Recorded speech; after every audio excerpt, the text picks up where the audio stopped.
There are seven major changes that are going to happen with Social Security and disability benefits in 2024. I want to bring you all the details. And there are over 1 million Social Security and disability beneficiaries that are at risk of losing their Social Security and disability benefits due to overpayments.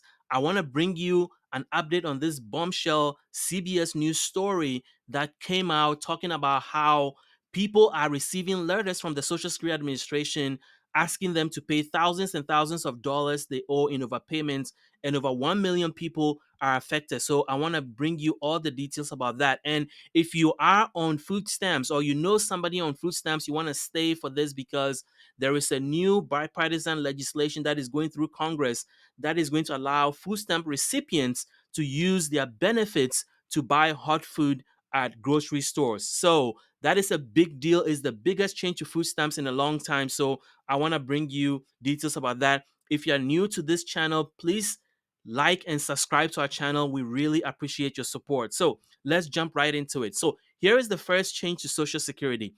COLA, cost of living adjustment, is going to be 3.2%. If you've already received your Social Security benefits for the month, you would have seen that increase in your check. If you haven't received your disability or Social Security yet, well, you're going to get a 3.2% increase. So what does that specifically mean? What does that translate into real benefit amounts? Well, if you're on Social Security, the average benefit is going to grow from 1,827 to $1,907.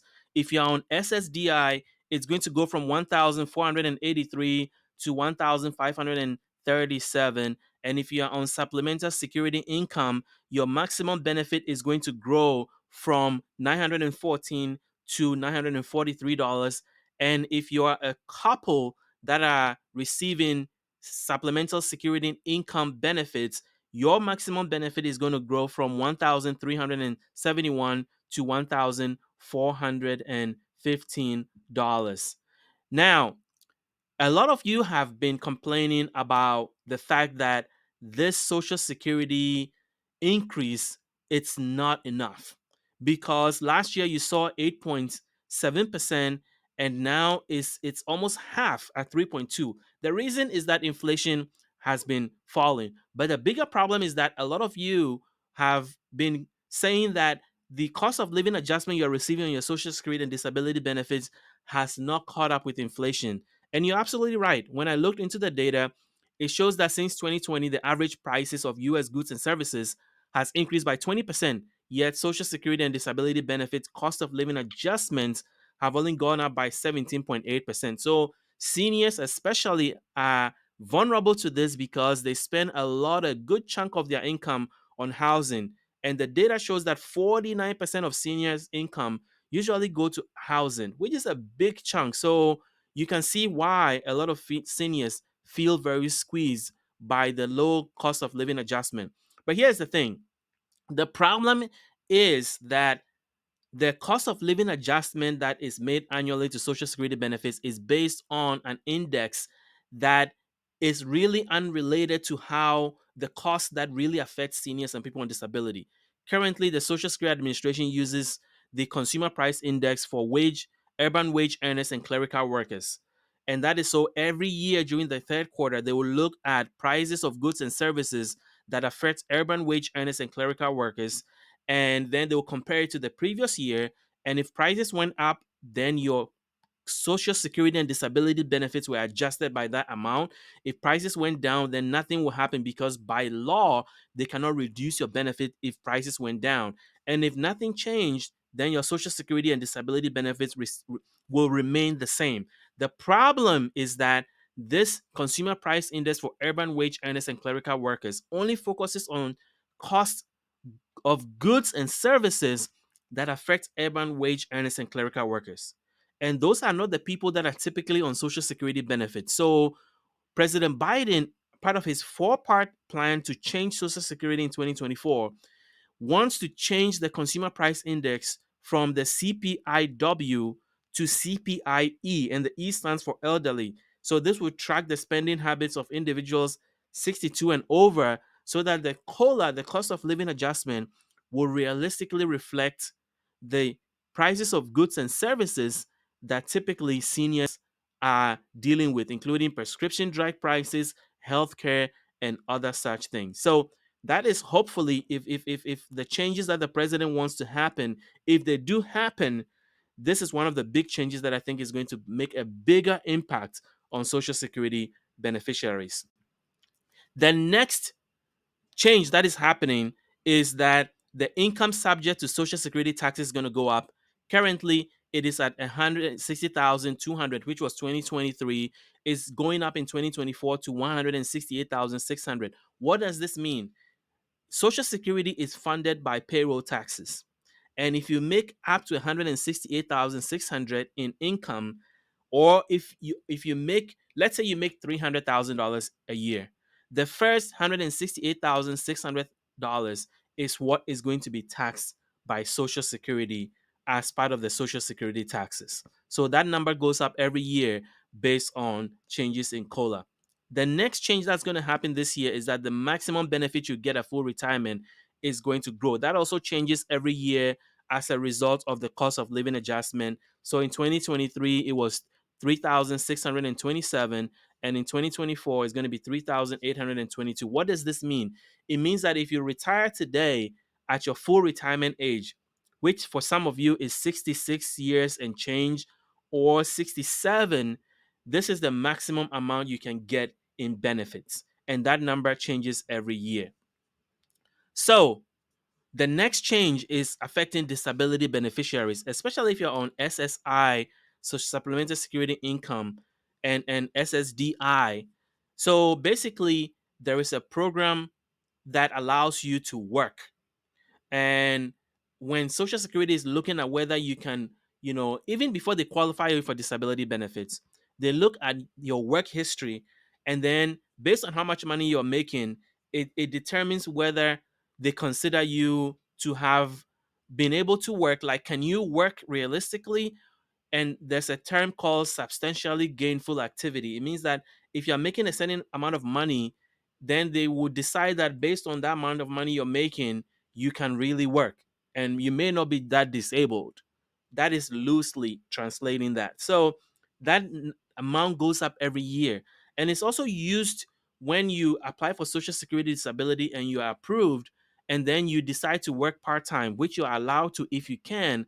This number is used to assess whether you can gainfully work, or whether so it is something that people on disability benefits watch, because it's a big number and it goes up every year. It's 1,550 a month for 2024, and 2,590 for people who are disabled. Now, the next thing that is going to change is Medicare premiums for people on Social Security. Your deductible is going to go up, and then your premiums are going to go up. So there is a table that shows based on income what you're going to pay. If you make less than $103,000, you're going to pay $174.70 in premium, and then it goes up from there based on income and whether you're filing jointly or single. So that is something that also goes up every year based on the cost of living adjustment. And then next, we have, if you are claiming Social Security before your full retirement age and you're working, there's a threshold at which your earnings will affect how much in Social Security benefits you get, and that threshold goes up every year. So in 2023, it was $21,240 or $1,770 a month. It means that if you're working, you're getting Social Security, but you are under your full retirement age.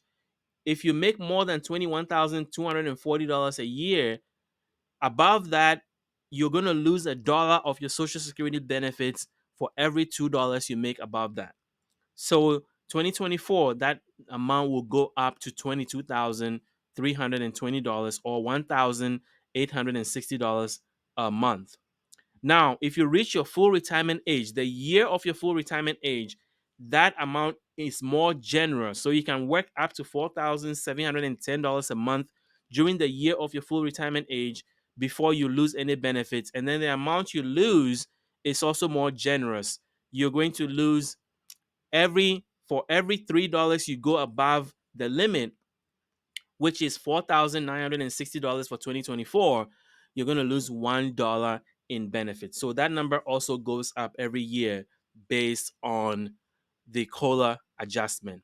And then finally, the last change that is coming for Social Security this year is how much money you have to make to earn a credit of Social Security credits. Basically, to qualify for Social Security, you need to earn 40 credits total over your work history. That's the minimum.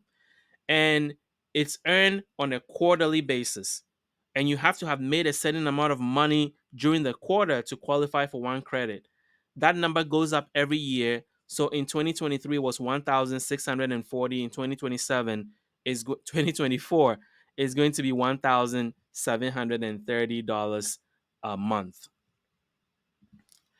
Now, the next thing I want to cover, which is the biggest story in food stamps in a long time. So, if you know somebody on food stamps or you are on food stamps, pay attention to this.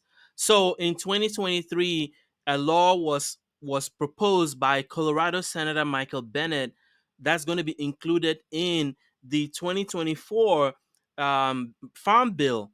Is still passing through Congress. This is a big deal. It's a bipartisan legislation that is going to allow people on food stamps to use their benefits to buy hot food at grocery store. Currently, you cannot do that. So this is a big deal. And in July 2023, Colorado Senator Michael Bennet introduced the Hot Foods Act to help low-income, disabled, and elderly SNAP recipients purchase prepared food with their EBT benefits. This could allow all SNAP recipients, the change will allow all food stamp recipients to be able to use their benefits to buy cold prepared food, heated foods, and hot meals at eligible stores. Why is this a big deal? Well, it's because there's a bipartisan effort. You know, Republicans and Democrats in both chambers of Congress are behind this bill. So, what is the motivation behind this? Well, I pulled up the press release from one of the congresswomen that is promoting this, Congresswoman Grace Meng of New York, and I highlighted some of the things that some of the co-sponsors are saying, their motivation behind this, and I think you need to hear this.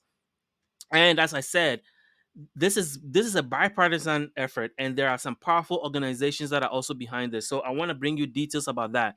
So here's what Representative Ming has to say. Families throughout America rely on SNAP benefits to make sure they have enough food for their children. Restricting a working mom by only allowing her to buy frozen rotisserie chicken but not a hot prepared one is nonsensical and wrong. The Hot Foods Act simply removes the prohibition from purchasing hot foods in SNAP. This reform will provide recipients the flexibility they need to provide the most nutritious meal possible to their family. I look forward to streamlining this program for the more than millions of SNAP recipients in the United States. And then another co sponsor, Representative Fitzpatrick, has this to say.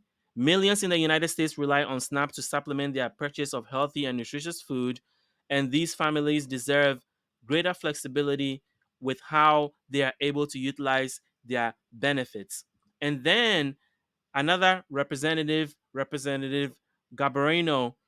Right now, a working woman struggling to feed her family is permitted to purchase a cold sandwich for her kids using SNAP benefits, but prohibited from buying soup or rotisserie chicken to ensure they get a good meal. Right now, working Virginians can't use SNAP benefits to buy warm chicken or prepared soup from a grocery store. That means that a single parent on their way home from work cannot swing by the grocery store and pick up rotisserie chicken using SNAP dollars. And that is from Representative Sparnberger of Virginia. And then there are some three powerful organizations that are behind this. This is from the president of First Focus Campaign for Children. This is what he has to say. Children deserve access to nutritious food without unnecessary stipulation or arbitrary barriers. Allowing SNAP recipients to purchase hot food allows parents who may be working multiple jobs or experiencing housing insecurity to still provide hot and nutritious meal that their children need. And then this is from the Feeding America, which is one of the largest food banks in the country. Feeding America supports the Hot Food Act, which would give people the option to use SNAP benefits to purchase hot and prepared food. This important change will provide additional flexibility for families, seniors, and people with disabilities to choose the food at the grocery store that best meet their dietary needs. And then finally, this is from the CEO of City Harvest in New York.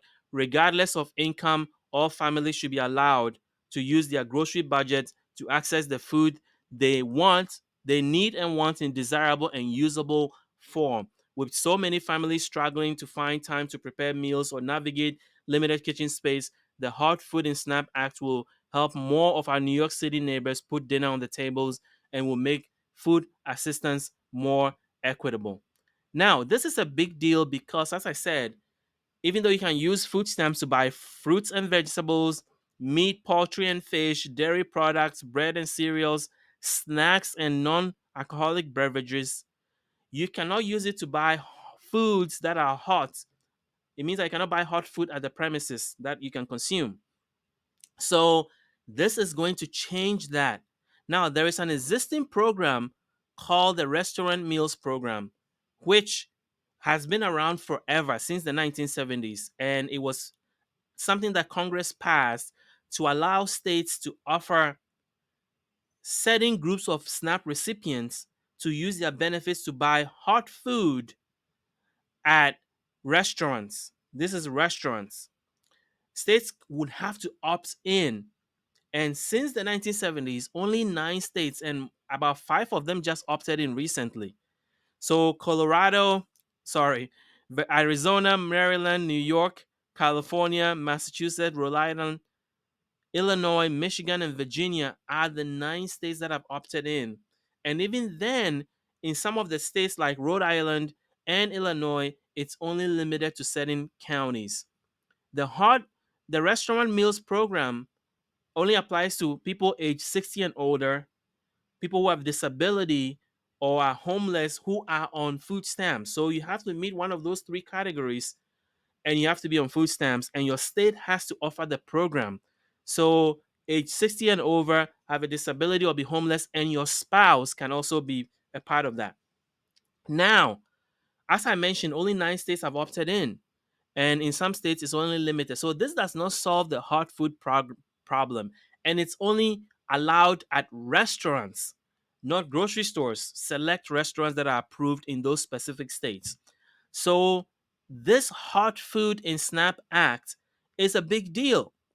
So according to Michael Bennett, Senator Michael Bennett, of the more than 42 million SNAP recipients, almost 70% of participants are children, elderly, or those with disabilities. The ability to purchase hot food or hot foods ready for immediate consumption will provide enormous flexibility for those who rely on the program to supplement their nutritious need. And this legislation is supported by so many powerful organizations, as I mentioned, both in Colorado and across the country, like the First Focus Campaign for Children, Feeding America, Hunger Free America, the Food Research and Action Center. So there's a lot of hope for this legislation because it's bipartisan. So you have Republicans and Democrats on both sides who are supporting this bill. It's going to be included, hopefully, in the Farm Bill, which is being negotiated right now. If you don't know what the Farm Bill is, it is a legislation that has all the big nutrition programs that the USDA, the United States Department of Agriculture, manages: food stamps, WIC, school lunches. And so the Hard Food Act is being negotiated to be included in that. So we're hoping that in the first quarter of 2024 that there will be movement on this legislation because the farm bill is being negotiated right now. So my question to you is, what do you think about the Hot Food Act? Is it going to help you? Is it going to make you change the way you use your food stamps? Is this something that will help you right now with the way you use your SNAP benefits?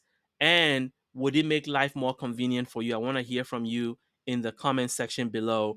And then I want to jump right into this 60-minute story that is a bombshell story about Social Security beneficiaries losing all their benefits or part of their benefits because of overpayments. And I'm going to show you what to do if you ever get one of these overpayment letters. CNN's Anderson Cooper did the 60-minute story, and the title alone tells the story. It says Social Security Administration, our mistake, your responsibility. It means that the Social Security Administration, even when they make mistakes in calculating your benefits and send you the wrong amounts for a long period of time, it's still your responsibility to have caught the error and reported it for them to make the change. Because if they find out later, as you would hear from the stories I'm about to share with you, it is going to cost you.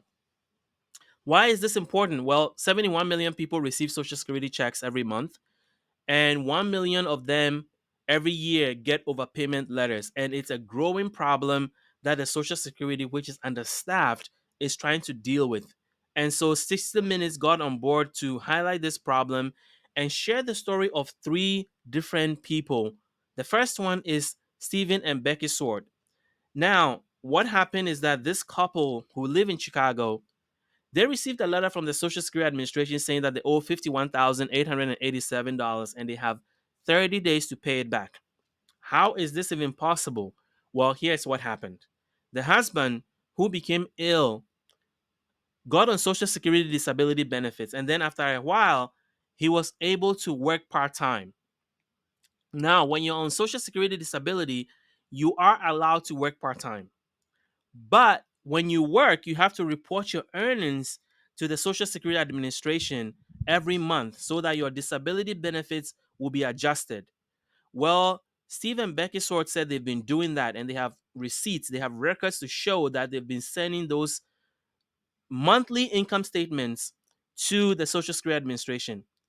But for some reason, the Social Security Administration was not adjusting his disability benefit. So for a long time, he was getting the same disability benefit. And then, boom, he got hit with a letter saying that he owes $51,887 and he has 30 days to pay. This caused them a lot of stress because obviously, not a lot of people have that kind of money sitting around to be able to just pay, that kind of money in 30 days. So they had savings retirement savings of about $61,000 that they were getting ready to give to the Social Security Administration because everything they've tried to do to get this issue behind them, they've appealed to the Social Security Administration, it got denied. They applied for a waiver, it got denied. They had exhausted all avenues to get this problem to go away. So they were about to hand their savings to the Social Security Administration. And there is an update on this 60 minute stories I'm going to give you because I want to get into the second story, which is of Jean and Glenn. And what happened here is it's a cautionary tale for all Social Security recipients. So basically, Jean got on Social Security benefits 6 years ago. Just like everybody, you apply because you're eligible and you're retiring and you reach out to the Social Security Administration, you sign up for benefits, you start receiving your check. All is good. And then 4 years later, you get a letter from the Social Security Administration saying that you owe $72,000. How is this possible? Well, it turns out when they were calculating her benefits in the beginning, they made a mistake. So they were sending her more money than she was eligible for. And then after 4 years of doing that, they cut off her benefits completely. So she hasn't received a single Social Security check in 2 years. So I'll give you an update what's happened with her case. But let's get to the third case, which is something that has been a growing problem where people who receive disability benefits while they were young are now getting letters that they owe money while they're adults now. Money that the Social Security Administration claims was paid to their parents to take care of them while they were young. And now that they are adults, they owe it back. So that's the story of Roy Farmer. When he was young, he was diagnosed with cerebral palsy and received disability benefits. When he was 11, those benefits were stopped because the Social Security Administration made a determination that he was no longer disabled, which is fine. They do that a lot. They will review disability cases to see if you're still disabled or if you meet their criteria of disability. But not only did they stop his benefit, but they are claiming that he also was overpaid $4,920 while he was a child. So they sent his mom $4,920 more than she should have received to look after him while he was on disability. And now that he's an adult and he's working, they want the money back because they've determined that he's working and he can afford to pay it back. And the story goes on and on. I mean, There, 60 Minutes updated their story where this woman, the highlight of the story is that she's like, I'm just waiting to die because of the impact of what the Social Security overpayment is done to her. Dennis Woods' experience. She's 51. She lives in Georgia. She became homeless after her disability benefits were cut off due to an alleged overpayment of $58,000 by the Social Security Administration. The Social Security Administration has been reclaiming overpayments affecting millions of people, including Woods. These actions have led to significant debts for people who have the least means to pay it. So here's her story. She had lupus and congestive heart failure and struggles to walk, but she started working part time after her disability benefits were rescinded. She said she makes $14 an hour transporting railroad crew members in her 215 Chevy Equinox between Savannah and Jacksonville, Florida, when she can get assignments and her health allows it. Her SUVs cost $386 a month, a large portion of her income, but without her Social Security benefit, she could not have a job or keep a place to sleep. So she's now in survival mode. Sometimes she just feels like she wants to die because her Social Security has been taken away, and now this is how she has to live. Another person, a 64-year-old Florida man, said they could no longer afford rent after his Social Security benefits were garnished last year because he allegedly had $35,000 in disability benefits overpaid. He said he now lives in a tent in the woods, and then a 24-year-old Pennsylvania woman living with her mother and young sibling in public housing lost the chance to buy her own home because of an alleged $6,000 in overpayment that occurred while she was a child. So this things keeps going on and on and on. Those most impacted by the Social Security overpayment issues include people with disabilities, widows receiving survival benefits, who paint a very different picture of what's happening because when the Social Security benefits are taken away or some of it is taken away, these people experience severe problems. So why is the Social Security Administration able to do this? Well, according to law, they are allowed to do this. They are allowed to go back and claw back money, and there is no accountability. There is no statute of limitations. If they make a mistake, you're still on the hook for that mistake. So there are two things that experts are recommending that Congress can do about this. Number one, that Congress can pass a law to put statute of limitation on how far back the Social Security Administration can go to claw back overpayment. And then number two, they can also make generous repayment plans so that people, the vulnerable, people who are on Social Security or disability, most people are on fixed income, that these vulnerable population who are being hit by these overpayment charges and letters and bills will be able to survive and live a comfortable, a decent life and still be able to pay the money that they owe back. And why is the Social Security Administration allowed to go way back? Sometimes years and years. Somebody that was a child being charged as an adult with a bill that they didn't even know about until the Social Security Administration reached out to them. So the Social Security Administration has been very active and trying to claw back money. Last year, they got $3.354 billion back. So if you get one of these letters, here are the three things you can do. Number one, obviously, you can pay it back. If you have the money sitting around, you can pay it back. But if you don't, the second thing you can do is appeal. You can reach out and appeal to the Social Security Administration. If you disagree with if you disagree with the amount, you can file an appeal within 60 days. That's what the letter would tell you. But my advice to you is to file the appeal within 30 days because if you file within 30 days, the Social Security Administration cannot do any collection. They cannot stop your payments. They cannot garnish your Social Security check until they've made a decision on the appeal. So make sure that you appeal within 30 days to stop any collections until the Social Security Administration has ruled on your appeal. And then the third thing you can do is apply for a waiver. A waiver is essentially saying that you cannot pay the bill and that if you pay it or if they take your Social Security benefits or your disability benefits or a part of it, is going to cause you severe financial problems. And so you want the debt forgiven. They'll probably ask you to provide a statement of your income and expenses so that they can make a determination to see whether you can afford to pay it or not. And then, if all those things don't work, if you don't have the money to pay it, if you appeal and they deny your appeal, if you apply for a waiver and they deny your waiver, then the last thing you can do is request a hearing before a Social Security administrative judge.